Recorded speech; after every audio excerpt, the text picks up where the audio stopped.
Je me suis demandé si je n'avais pas juste eu tort. Un imposteur. Un gamin de 22 ans qui n'avait en réalité aucune idée de comment les choses fonctionnent.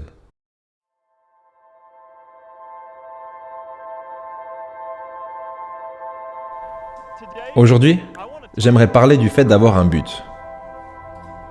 Mais je ne suis pas ici pour faire un speech standard sur comment trouver votre but. Nous sommes des millennials. On essaie de faire ça instinctivement. Au lieu de ça, je suis ici pour vous dire que de trouver votre but n'est pas suffisant. Le challenge pour notre génération est de créer un monde où tout le monde a le sentiment d'avoir un but. L'une de mes histoires préférées, c'est quand JFK est allé visiter le centre spatial de la NASA, et il y avait un concierge qui tenait un balai. Il lui a demandé qu'est-ce qu'il faisait là, et le concierge lui a répondu « Monsieur le Président, j'aide à envoyer un homme sur la Lune ». Avoir un but, c'est avoir le sentiment que vous faites quelque chose qui est plus grand que vous-même, que vous êtes nécessaire, et qu'il y a quelque chose de meilleur qui vous attend et pour lequel vous pouvez travailler. Avoir un but, c'est ce qui crée le vrai bonheur. Et vous êtes diplômé à un moment où ceci est particulièrement important. Quand nos parents ont été diplômés, leur but se trouvait à travers leur travail, leur église, leur communauté. Mais aujourd'hui, la technologie et l'automation sont en train d'éliminer énormément de jobs. Le nombre de membres dans la plupart des communautés est en plein déclin. Et beaucoup de personnes se sentent déconnectées et déprimées. Ils essaient de combler un vide dans leur vie. En voyageant, je me suis assis à côté de plusieurs enfants et des jeunes détenus, des jeunes addicts à l'opium, et ils m'ont dit que peut-être que leur vie aurait été différente s'ils avaient eu quelque chose à faire. Un programme après les cours, ou un endroit où aller. J'ai rencontré des gens qui travaillaient dans des usines et qui savent que leur job ne reviendra pas. Et ils essayent simplement de trouver leur chemin pour aller de l'avant. Pour que notre société continue à aller de l'avant, nous devons faire face à un challenge de génération. Pas seulement pour créer de nouveaux jobs, mais également pour créer un nouveau sentiment de mission. Je me rappelle de la nuit où j'ai lancé Facebook depuis ce petit dortoir dans la maison de Kirkland. Je suis allé à Knox avec mon ami KX et je me souviens être en train de lui dire que j'étais enthousiaste à l'idée de connecter la communauté d'Harvard, mais qu'un jour quelqu'un connecterait le monde entier. Le truc, c'est que je n'aurais jamais cru que ça pourrait être nous. On était juste des collégiens. On ne connaissait rien à ce sujet. Avec toutes ces sociétés technologiques immenses et toutes leurs ressources, je suis juste parti du principe qu'ils le feraient. Mais cette idée était tellement claire pour nous. L'idée que les gens veulent être en contact. Donc on a continué à travailler sur ce projet, jour après jour après jour. Et je sais que beaucoup d'entre vous auraient votre propre histoire comme celle-ci. Un changement à faire dans le monde qui vous semble tellement évident que vous êtes sûr que quelqu'un d'autre va le faire. Mais ce n'est pas le cas. Vous le ferez. Mais ce n'est pas suffisant d'avoir son but. Vous devez également créer un sentiment de mission pour les autres. Et j'ai compris ça à la dure. Vous savez, mon but n'a jamais été de créer une société. Je voulais avoir un impact.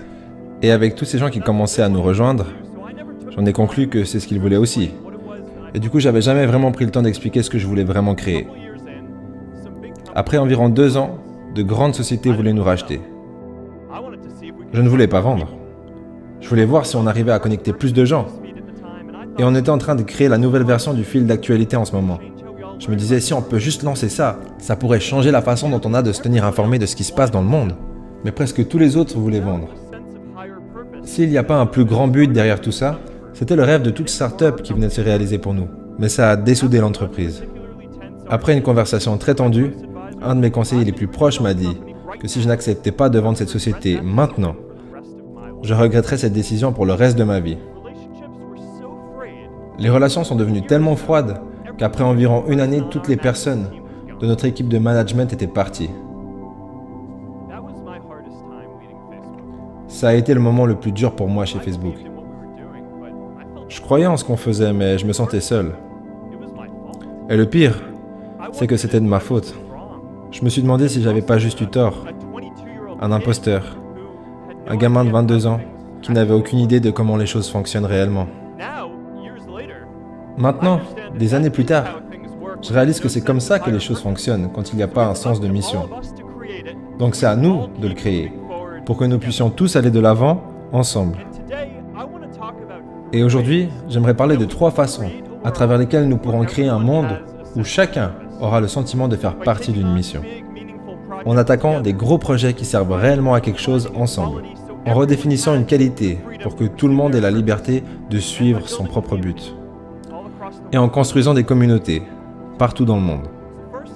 Pour commencer, parlons des gros projets qui font la différence.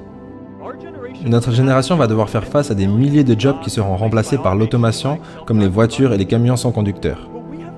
Mais nous avons le potentiel de faire tellement plus que ça. Toutes les générations ont leur travail à faire. Plus de 300 000 personnes ont travaillé ensemble pour envoyer un homme sur la Lune, y compris le concierge. Des millions de volontaires ont immunisé des enfants contre la polio autour du monde. Et des millions d'autres personnes ont créé le barrage d'Hoover.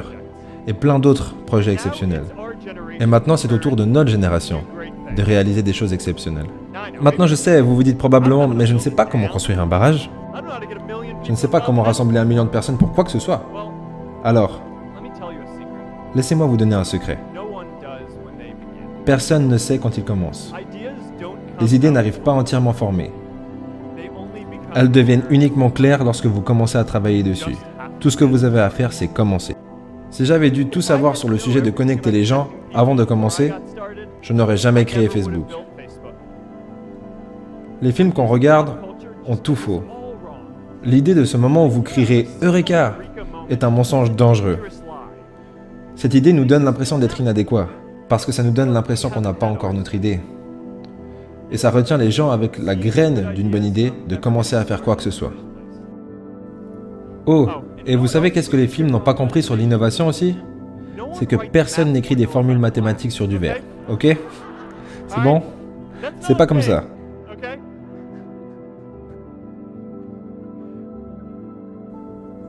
C'est peut-être bien d'être idéaliste, mais soyez préparés à être incompris. Toute personne qui travaille sur une grande vision sera traitée de fou, même s'il finit par avoir raison. Toute personne qui s'attaque à un problème compliqué sera jugée coupable de ne pas tout comprendre, même si c'est impossible de tout savoir dès le départ. Tous ceux qui prennent des initiatives seront toujours critiqués d'aller trop vite, parce qu'il y aura toujours quelqu'un qui sera là pour essayer de vous ralentir. Dans cette société, nous n'osons souvent pas attaquer des grandes choses parce que nous avons trop peur de faire des erreurs. Alors nous ignorons toutes les choses qui ne vont pas aujourd'hui et ne faisons rien. La réalité est que tout ce que nous faisons aujourd'hui créera des problèmes dans le futur. Mais cela ne nous empêchera pas de commencer. Alors qu'est-ce qu'on attend? C'est le moment pour notre génération de trouver quelque chose de bien à faire. Pourquoi pas stopper les changements de climat avant que notre planète soit totalement détruite? Et réunir des millions de personnes pour créer et installer des panneaux solaires. Pourquoi pas stopper toutes les maladies et impliquer les gens à être volontaires en leur demandant de partager leurs informations de santé et leur génome? Vous savez, aujourd'hui, notre société passe 50 fois plus de temps à traiter les gens qui sont malades que de temps à trouver des cures pour que les gens ne tombent pas malades en premier lieu. Ça n'a aucun sens. On peut régler ça. Pourquoi pas moderniser la démocratie pour que tout le monde puisse voter en ligne? Et pourquoi pas personnaliser l'éducation pour que tout le monde puisse apprendre? Ces accomplissements sont tous à notre portée. Occupons-nous de tout ça d'une façon qui apportera un rôle à chacun d'entre nous dans cette société. Faisons de grandes choses, pas uniquement pour créer le progrès, mais pour avoir un but.